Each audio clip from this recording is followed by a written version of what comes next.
Hello, everybody.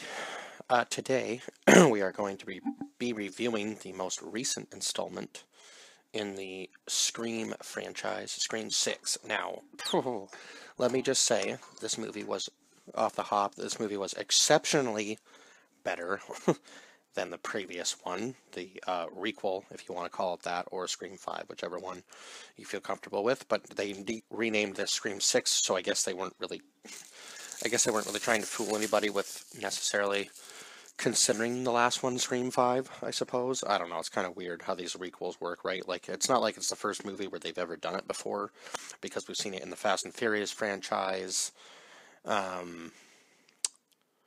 What other franchises have we really seen it in besides that one? I'm trying to think. There's been a few that have done it like this for sure.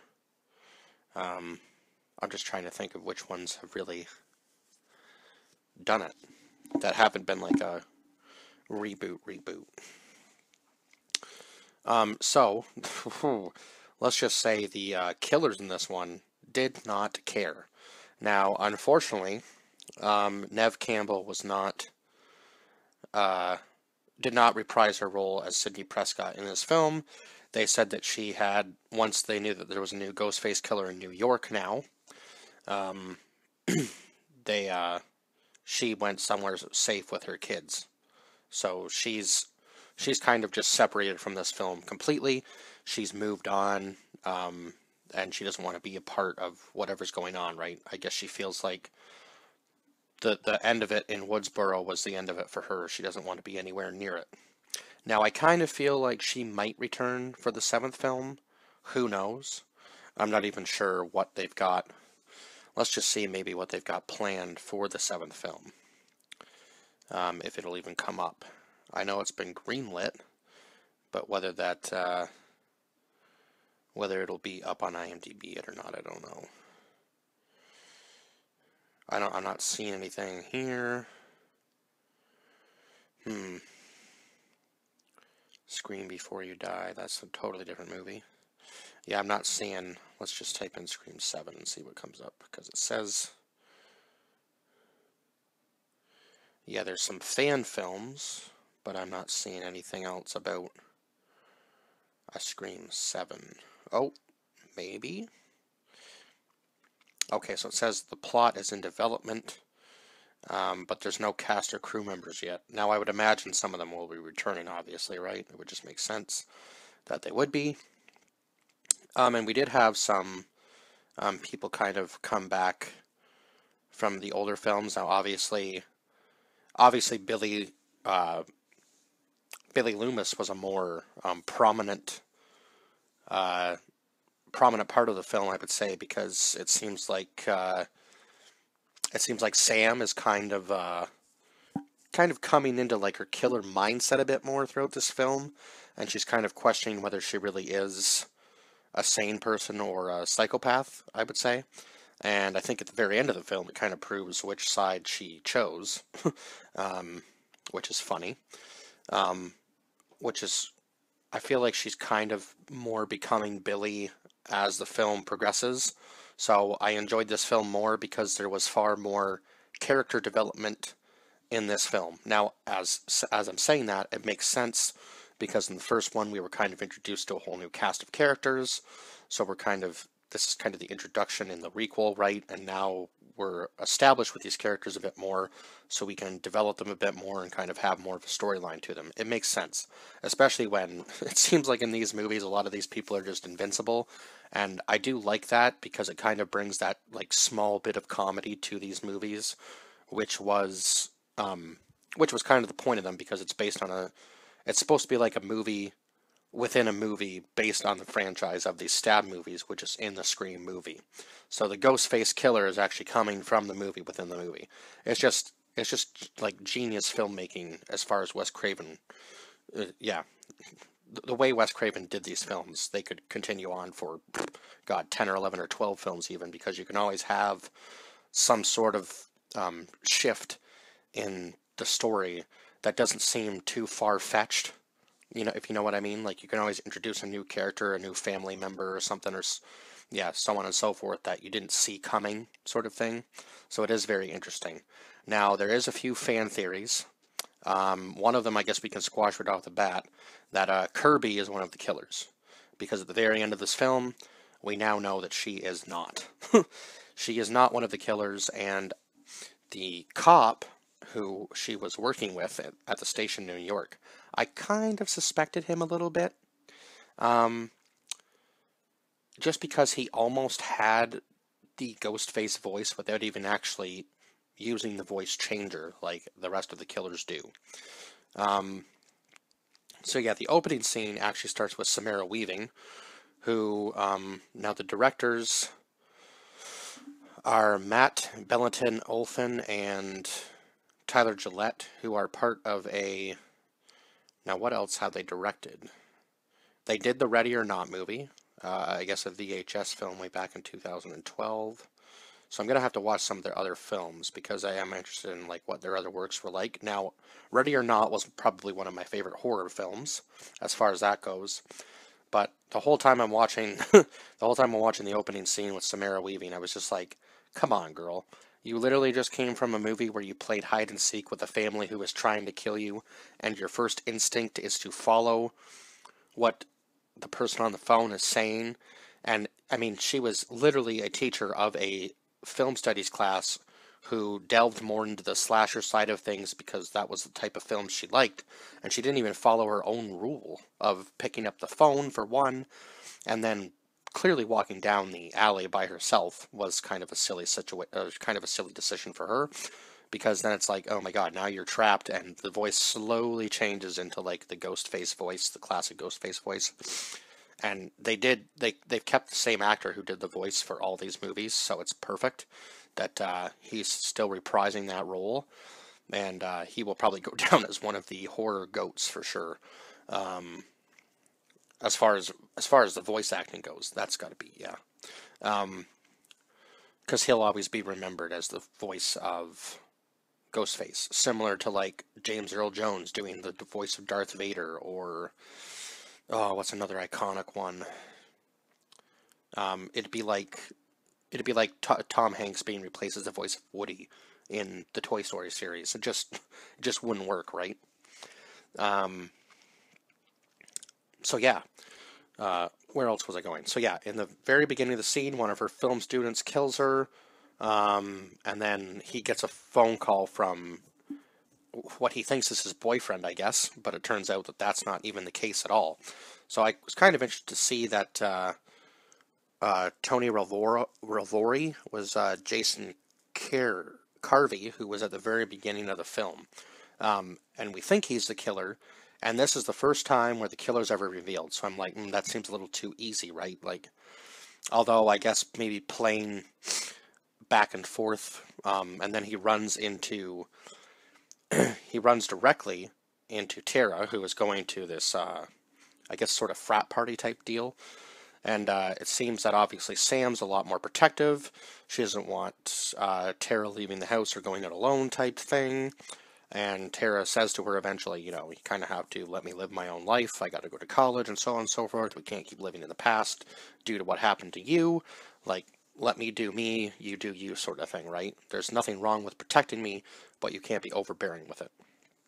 And I guess it's basically because Sam came to the party and then tased the guy that Tara wanted to, or was about to sleep with. And kind of interesting in this film that Tara is actually interested in Chad now, who I guess lost his girlfriend in the first movie, so kind of funny that he moved on that quickly. I don't know. I don't really know how long it's been, but I don't suspect it would be really that long, seeing as these films were a year apart, right? I can't remember if there was really like a mention of the timeline in the movie or not, but Sam is now going to therapy to kind of get rid of the thoughts of her father, or to get the visions of her father out of her head. That's for sure. Eventually, that doesn't work because she starts seeing him again, and then she kind of just makes a 100% switch at the end of the movie. So Courtney Cox comes back into the film, and she has clearly written a book on Tara and Sam, which they did not like very much, because she gets a nice right hook from from Tara after Sam misses. Um, she was too cocky about it. I knew Gail was going to get hit again when she goes, "Oh, not my first rodeo," and then just pop. It's just like, oh yes, and it was deserving that it was deserving that Tara was the one that did it to her. I feel, and Sam missed because they're trying to make Sam the I guess the better character in this situation. Now, clearly she's not, because at the end of the movie, again, it's just like it almost feels like the good guys are turning into the bad guys, and the bad guys are just kind of the bad guys are the victims now. Almost, it almost feels that way in these movies. Like, oh my god. Um, so I think this is the first Scream movie ever where we've had 3 different killers. And let me just say, these killers did not care. They were out to absolutely put Tara and Sam in fear of what was going to happen to them next. And I would say these 3 did it perfectly. Like, now I guess I should have maybe picked up on the signs a little bit more, as to how in the heck one of them got into their apartment without any of them knowing, because that kind of seems a little bit odd. And then the train scene was just absolutely excellent with all the other horror characters on there. So they had Ghostface, Freddy. I think maybe one of them was even the Babadook, if I'm thinking of who that was correctly, standing behind the group with Tara and all of them. I think that was the Babadook. I could be wrong. I think I might have to watch that film again to remember exactly what he looked like. But yeah, I think that might have been him.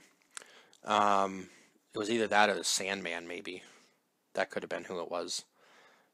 And the Red Right Hand song played at the perfect times, very similar to what happened in the film before, where what's his face died at the car. Yeah, I'm trying to remember now. Let me just see here. Scream. Yeah, who was it that died at the car in the previous movie? It was Vince Schneider, played by Kyle Gallner, who died at the car. I don't think I even mentioned that in my review, did I? Because that was one of the most iconic kills in that movie. Yeah, unfortunately, I think I failed to mention that in my other review. Oh well, it is what it is. Yeah, but he died at the car, and then who was killed right before the song played in this one?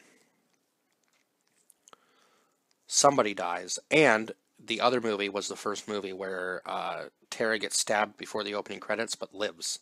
That was the most interesting thing, I think, about that, because usually in these movies, the person who dies first is before the credits. Now, in this movie, 2 people died before the credits. The film teacher and the first killer who reveals himself, because I guess they were considered a copycat of the people who were already supposed to be doing the killings to put to put Sam and Tara in fear.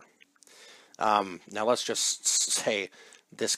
Usually, the Scream character uses like a kind of like a regular, almost like a combat knife type deal, and the iconic like wiping of the knife after he's killed the person happened a couple times in this film.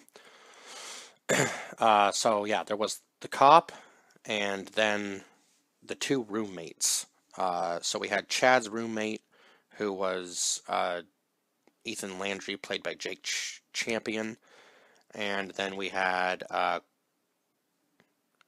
Quinn Bailey, who was played by Leanne Liberto, I want to say is her name. And then Hayden Panettiere's character Kirby came back, and who else was there? Oh, we had Henry Cernsey as Dr. Christopher Stone, who was Sam's therapist at the very beginning of the movie, who almost called the cops on her because he had to. He was like, "Oh my God, who am I in the room with?" Right? Who else was in this movie? I'm trying to think of who was.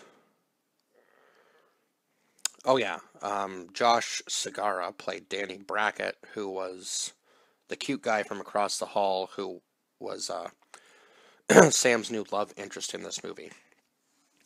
So there's kind of like the introduction of the new characters, and then what Chad calls the core four. So him, Mindy, Sam, and Tara are the core four. The rest of them are kind of out of the group, and obviously they're kind of taken out of um, taken out of the killing group completely. So it's kind of basically down to um, Mindy's love interest, who was played by um, Devin Nakota, played Anika Kayoko. Okay. So it was Anika was one of the ones that they were going to blame. Quinn, even Danny wasn't off the list. Ethan, I guess they kind of didn't even think about Kirby, which is kind of ironic, seeing as she survived and probably would have had some mental trauma, which was even mentioned in the film, because it seemed like the like Detective Bailey was on their side and he was even looking into Kirby. Now that should have been a little bit of a red flag to me right there, I guess.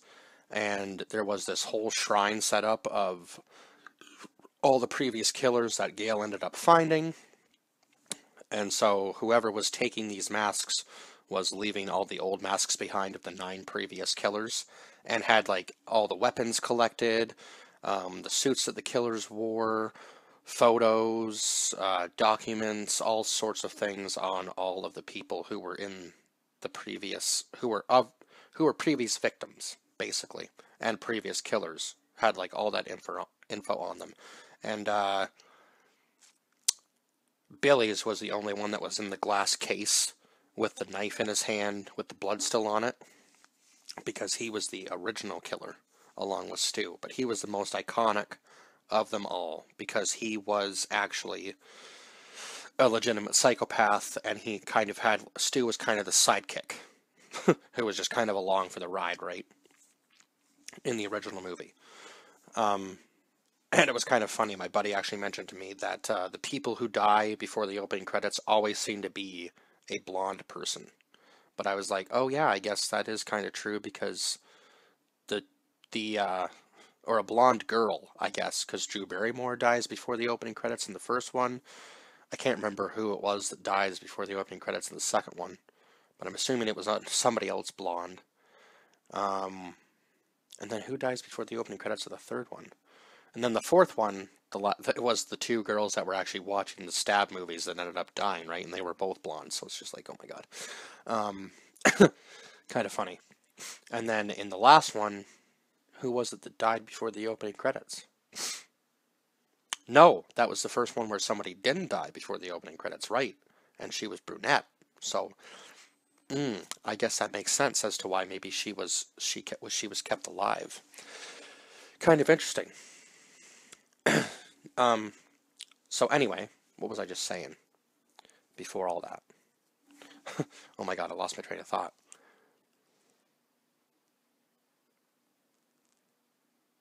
Oh, right, they were talking about who was to possibly blame.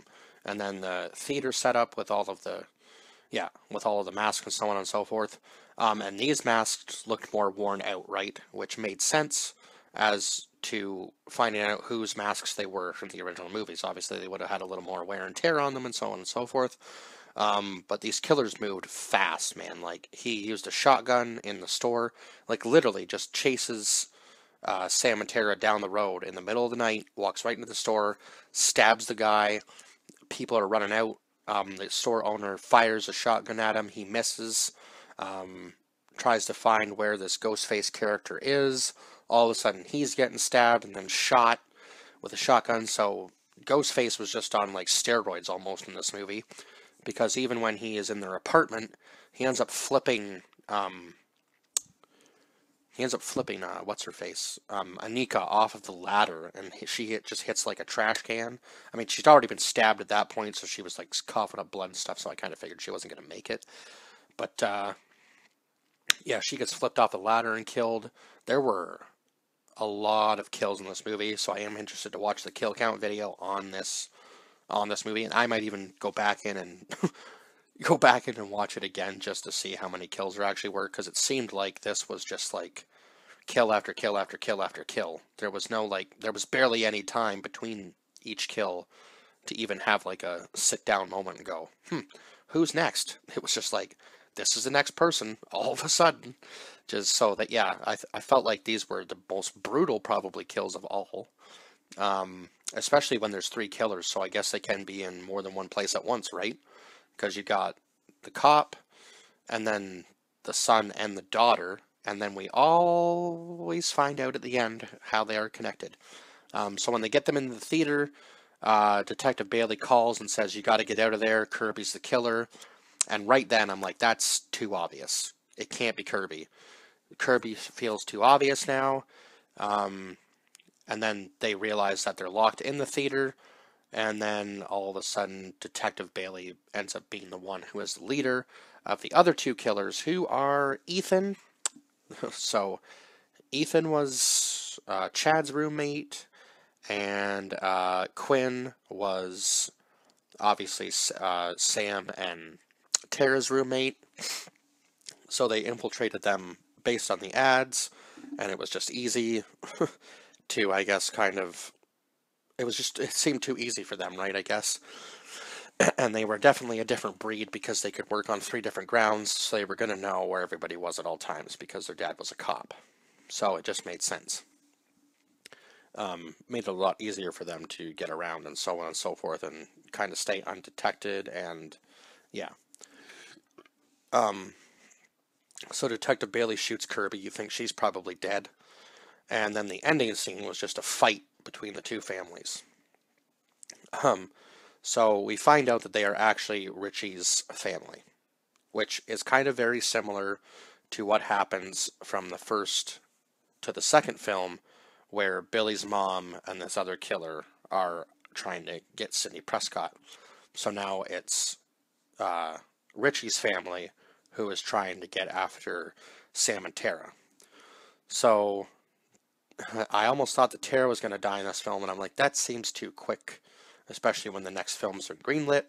And obviously one of the other fan theories is that Stu is still alive, and he was going to be the killer in this film, but I guess not. And I thought that this had a much better storyline than the last one. And yeah, kind of very unexpected killers, because especially when there's 3 people working as killers, it makes it much harder, I guess, for them to kind of tell, for them to know where each killer's going to be, because they don't know if there's 1 person, 2 people, 3 people, like, who knows? Could be a team of people working together, right? The train scene was the most interesting, although I feel like, I definitely feel like Mindy could have moved a little bit better and maybe warned some people that there might have been somebody trying to stab her on the train, but the ghost face just kind of slowly walks up to her and then holds her mouth and stabs her while the other person's sleeping and the other guy has his headphones on. And so nobody actually sees her get stabbed until all of a sudden Ethan runs over to her, and it's kind of like she thinks that she has it all wrong, but because Ethan's with them, he's not going to have time to put the ghost face mask on and so on and so forth, right? So obviously I think that had to be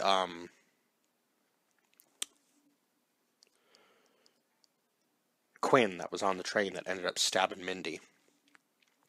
And somehow Gale doesn't die in this film. That was probably the most disappointing thing of all, because I feel like it would have been a proper send-off for her when Ghostface kills her boyfriend in the house and then throws him through the shelving to scare her, and then literally stabs her, and then when she's going to kill him, it seems like he picks up a piece of glass from the table and stabs her again in the stomach. So she should have been dead. I don't know how she lived, but it is what it is. Because they say that she's in stable condition at the end of the movie. And how in the heck, how did Mason survive? Or not Mason, but how did Chad survive these 2 films? Because in the first film, he gets stabbed brutally in the yard, right when Richie, Sam, and Tara are pulling up to this party. And then now in the second movie, he gets stabbed like another 12 or 13 times by the two ghost-faced killers. By two of the ghost-faced killers. It's like, oh my god, man, how is he still alive? So I feel like he's gotta die in the next film. Like it just seems like they're keeping these characters alive just to have like a really brutal send off. That's what it feels like. Because at this point, only the core four is really alive. And then at the end of the film, Sam pulls out her father's mask and throws it down to the ground in the middle of the street, uh, which I feel like might leave an opening for somebody to pick it up and become the next Ghostface, or it's or the next Ghostface is going to be her, because she does put the mask on at the end when she kills Detective Bailey. So it's just like a total like 180 of where the film was from before, where it almost feels like she's becoming more of the killer than the actual than the actual people that are after her, because she was kind of being blamed for what was happening, very similar to what was happening to Laurie Strode in the Halloween series, where even though it wasn't her doing the murders, she was always the one to blame, or she was always the one that had the blame put on her because of what was going down around her, because she was always drawing the killer in because of the connection that the killer had to her, right? Kind of very similar to what is happening with the Scream movies. Um, just the connection that, or just the, I guess the stardom that everybody wants off of Sam because of who her father is. It kind of draws the killers into her more, and then yeah, she becomes kind of part of the issue rather than the solution, right?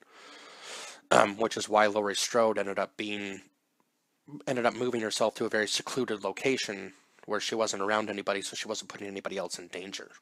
Makes sense. And now, obviously, Sam's living in a city, New York, so anybody's on the table, I guess, that gets close to her, right? But they did a very good job. These killers did a very good job of keeping everybody's noses off of the actual trail of what was going to happen next. And yeah, they even made it look like Quinn had died, but I guess they had just used some prosthetics to make it look like she was dead, and bingo bango, she's alive. Now, the killings at the very end of the film were absolutely brutal too. Um, Unfortunately, Ethan gets stabbed right through the mouth by Tara, and that was just nasty. And then, was it Bailey that got shot in the head? Bailey gets shot right in the head. So you know she's not coming back. um, and then what was it? Then we have Sam put on the ghost face mask and kill Detective Bailey by stabbing him, I believe. Now, did Tara stab Ethan through the eye? Or was that what happened to Detective Bailey? I can't remember which one that was that happened to. Let's just see if there's images of the final kills yet. Oh no, because yeah, okay. So yeah, it was Detective Bailey that got stabbed through the eye, because then all of a sudden Ethan jumps back up and Detective Kirby pushes the TV on his head and says, "I've seen that in a scary movie once." So that's kind of another now fan theory type thing, where Stu might still be alive, because it kind of seems weird that they would use that as the final kill in this film. So yeah. And there is an end credit scene. It's not much, but it is worth staying for. It'll probably give you a little laugh at the end, so I would stay for it. If you do get to see this in theaters, you'll know what I'm talking about if you did stay to the end. If not, I'm sorry that you missed out on that in theaters, because I was like, there's probably something else. There probably is a little end credit scene. But yeah, it wasn't much, but it will give you a laugh. So stay till after the credits if you get a chance, and if you didn't, oh well. I guess you can see it on digital when it comes out. And Scream 5, or Scream, is now on Netflix, so you can watch it there. At least it is at this time that I'm recording this video. And yeah, this movie was far superior to the first one. That was the requel one, I thought anyway. So I gave this one a 10 out of 10. I feel like it was more than deserving of that. So that is what I gave it. And I think I've pretty much covered everything that I can about this movie. At least I was happy that it wasn't her next door neighbor, or like her new boyfriend, her love interest from across the hall, because I felt like that would have kind of been a little too obvious of a killer, right? And he never really gave me the vibes or whatever that he was really a killer, and he was the one that ended up kind of saving her at the end by calling the cops and some backup. So there you go. I guess he's a trustworthy part of the group. Now, maybe maybe we'll find out that he's not in another film. I don't know. Maybe he's just really trying to work around getting closer to her and he'll end up being a killer. But at least in this film, he never really gave me those vibes. But I guess we'll see where we go from there. And the last kill that Sam gets, where she kind of stabs Detective Bailey a whole bunch, was very similar to her kill at the very end of the first movie. So she just goes off when she's in that mode, and somehow just is able to walk off into the sunset every time, it kind of feels like, without any repercussions. I feel like they're going to come back to bite her a little bit, but I guess we'll see where Scream 7 goes. Really interested to see where they're going to take this franchise now that they are kind of like doing a soft reboot and a passing of the torch. I'm kind of interested to see. But yeah, 10 out of 10 for this movie. And I guess I'll see you guys in the next review. Bye bye for now.